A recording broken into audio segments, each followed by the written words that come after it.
Usa ka bagong establishmento sa Cagayan de Oro ang sagad ginabisita sa mga gustong magtuon o mag-relax. Dunasab sila yung mga pagkaon nga gikan mismo sa Northern Mindanao. Nagapatrol Angelo Andrade.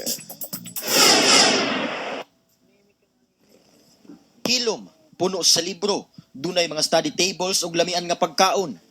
Kini ang makita sa bagong cafe nga nahimutang sa Bella Street sa Cagayan de Oro nga dunay temang library.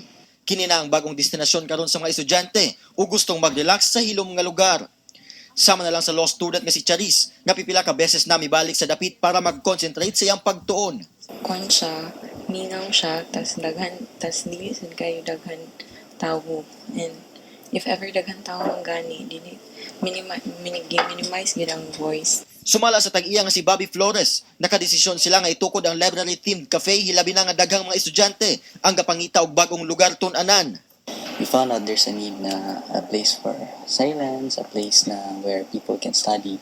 At the same time, people can also read while drinking coffee.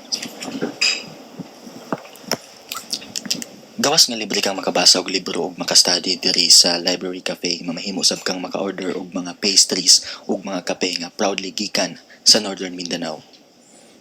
Sa kantidad nga 20 pesos, mamahimo nang mag-study sa library-themed cafe sulod sa usa ka oras. 24 oras sab silang bukas para sa mga customer. Angelo Andrade, ABS-CBN News. Ug mao